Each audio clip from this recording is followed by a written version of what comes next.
Hi everybody, Kat here. Welcome to the channel. Hope you're having a great day.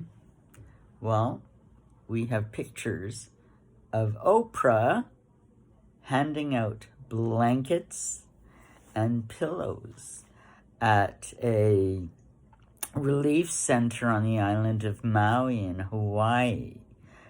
Oprah, of course, is a resident on Maui.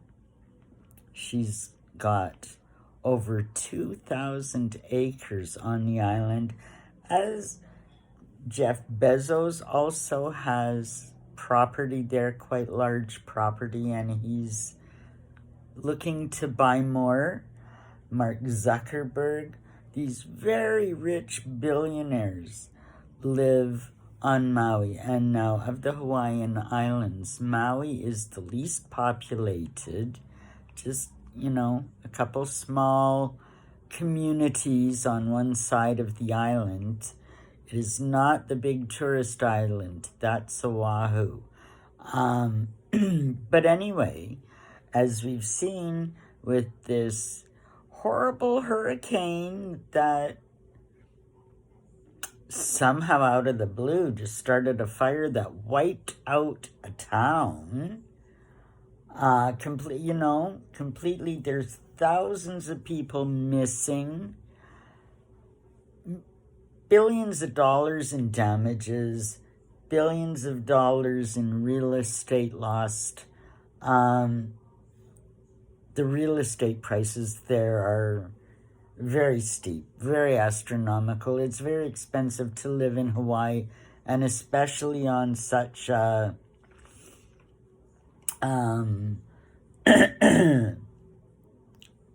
such a celebrity enclave as Maui is.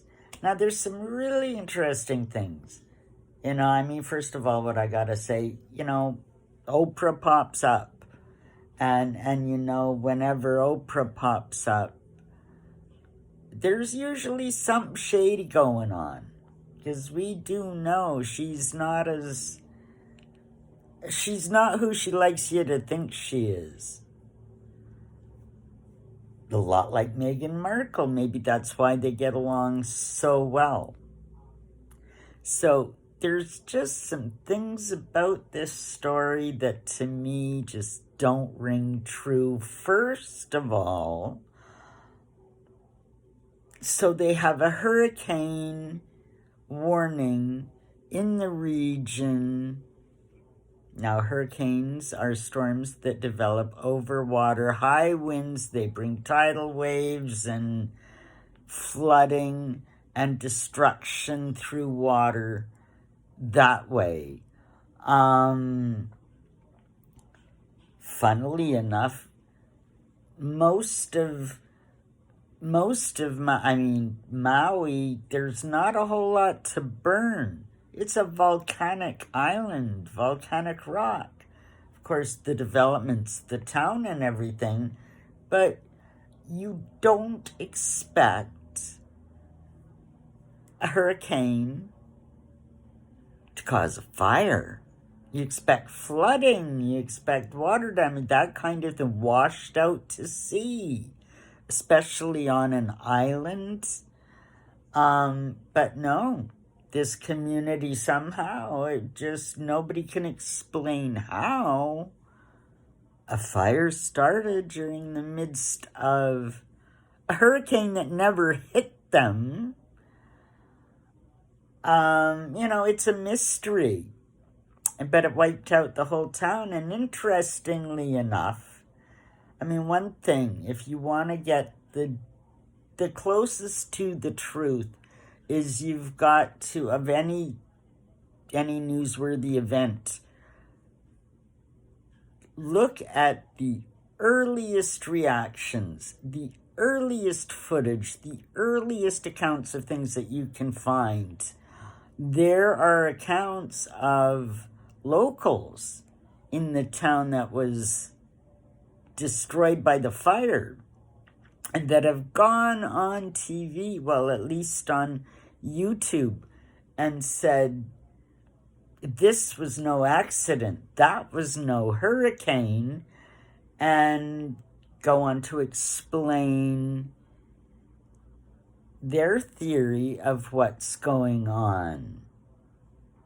Now, here's a little bit of scuttlebutt. Since about 2012 on Maui, there has been an initiative in the community to move Maui to a more greener environment, shall we say. And this is called Maui's Green Future Project. I'm just looking at it on the screen here. And, you know, they want to bring in things like low traffic areas, electric vehicles, green energy, any residential buildings, this and that and the other, supported by green renewable energies, and instead of, you know, what they are now, basically a whole re-envisioning of life on Maui. The vision being that of the elites that live there, and they want things, you know, their way. And if you make it so difficult for people to live there, under those conditions, they leave and you get even more land. Well, anyway, what's been going on? So there's been this.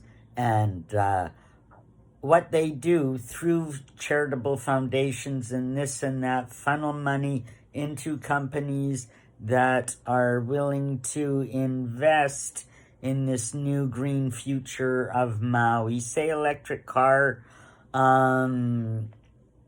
dealerships and charging points, electrical, you know, infrastructure and contracts for that kind of thing, and you know, new housing initiatives and developers, and you know, so all of these kind of people, this is how communities grow, with outside investment.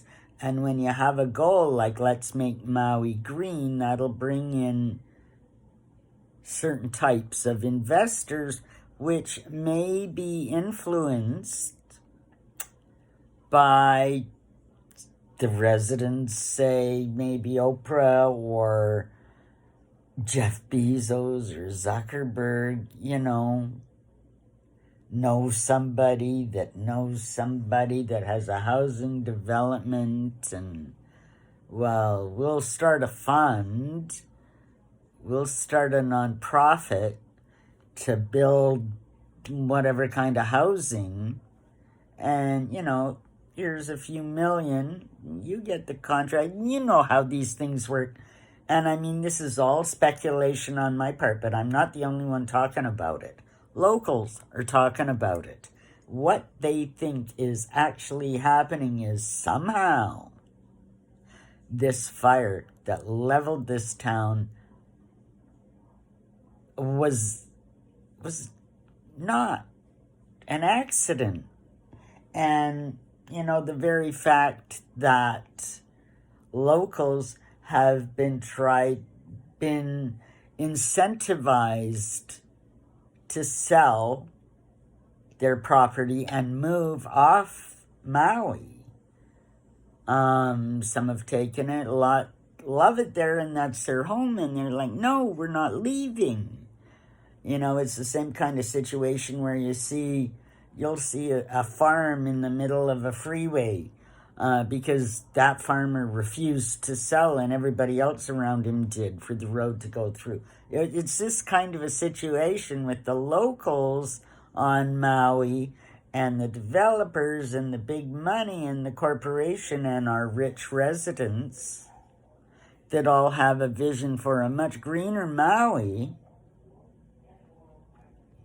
So what do? They burn them out. You can't sell them out. You can't pay them to leave. Burn them out. Just a theory. Just a theory, but isn't it interesting how it all plays out? We'll have to see what happens. We'll have to see if Oprah and Jeff get their way and turn Maui into, their little piece of paradise. They've got the money to do it. They've got the power to do it. And apparently they got the balls to burn them out. This is a developing story. Now, we will revisit what Oprah's up to next. Just remember, whatever she's involved in, you don't want to be involved in. Just say Noprah. Have a great day, everybody. Like, subscribe, leave me a comment. We'll see you in the next one.